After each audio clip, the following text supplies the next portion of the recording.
Hi, in this video we're looking at a few methods to save you valuable seconds when your character is under pressure in GTA 5. Hi and welcome back, my name's Dan and I'm an old grumpy gamer. Grand Theft Auto 5 and GTA Online are insanely large and complicated, with literally hundreds of different mechanics and quality of life features. Given the vast quantity of things throughout the game, it's nigh impossible to find and remember them all. So in this series, we're taking you through some of the most awesome features in GTA that you probably might not know about. Before we dive in, if you're new to the channel, we do how-to guides, news, and giveaways. So consider subscribing and ring the bell to stay up to date. This is a top 5 tips type of list. Now, while these aren't in any particular order, these are things that I've learnt through my 500 plus hours of gameplay in GTA and GTA Online, and from watching other YouTubers, most notably speedrunners. So let's get into it. For our first tip, let's take a look at how quickly you can take out a car, or I should say how quickly you can get into a car. So you can see there, basic animation, we have to jump in and off we go. So we have the break-in animation there, which is a little bit slow. So let's try that again. We'll go to car. So this time we'll have a weapon and just very, very quickly take out the front window. And you can see there, that allows us to skip that initial break-in animation, which can save you a good quarter of a second or half a second, which can make all of the difference when you're trying to get away from the police. Okay, for this next one, I've just activated invincibility just for the sake of getting this one done. So I'll take care of a couple of these guys. But basically what we're going to be looking at here is how quickly you can take out a chopper. Now, the conventional wisdom, of course, is taking out a chopper with its pilot is absolutely the best way to go. But if you can't get a line on the pilot, what you need to do is get a line on the tail rotor. And if you can take out the tail rotor, the chopper will go down a lot quicker. There you go. Than if you try and shoot at the body. So let's shoot at the body here and see how quickly that happens.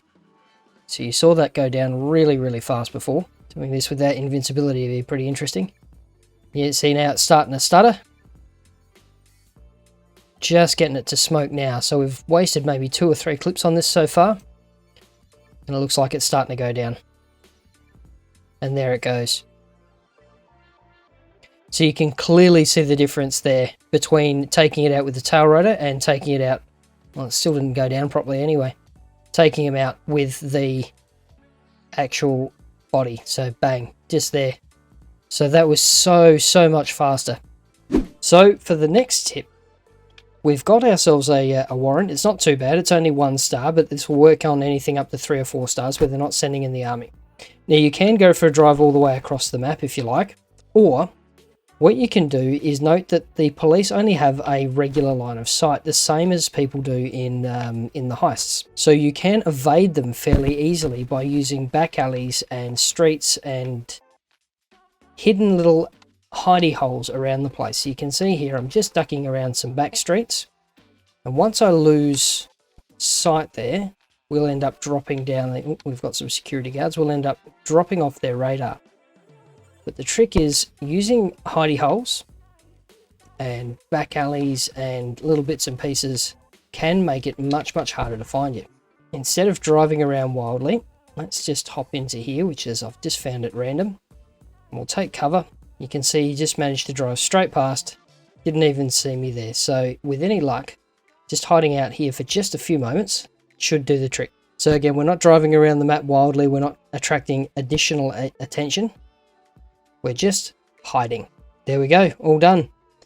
So that's a bit quicker and a bit safer than potentially driving into things, blowing yourself up, taking the easy way, or attracting even more attention, which can prove very handy if you've got a high number of stars, especially if you've got the police after you in choppers or the army coming down, so you can sneak under bridges or into tunnels, and that also does the trick very nicely. Now for these last couple of tips, we're going to be looking at cornering and takeoff. So I've grabbed myself a Dominator here. These are notoriously tailing, and I do have the sound up, so I'm going to apologise in advance if it gets a bit rowdy. But what we're going to do is just line up here. I'm going to start by yanking the trigger on my controller. Now, of course, this doesn't apply if you've got a keyboard. This is only for a controller. But I'm going to yank that on, and I want you to have a good listen to the engine and see what happens to the back wheels.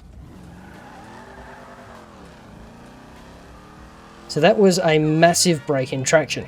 Now, the problem with the massive break in traction is that it ends up costing you a great deal of lost momentum at the start of a run. And you'll see this in races as well. So from the same spot, if I gently squeeze the trigger and then pull forward, no loss of traction. So that's a much, much quicker run to the next intersection. So starting from the same intersection, this time I'll go from just the full start, and we'll put this up side by side with the slow start before. So in yanking the accelerator, you can hear that peak out, you can hear the wheel spin, you can already see we're just not getting to where we want to be as quickly. Alright, there we go.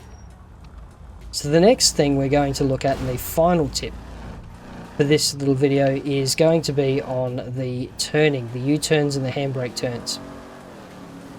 So we'll get a bit of momentum up here. Watch out for this idiot.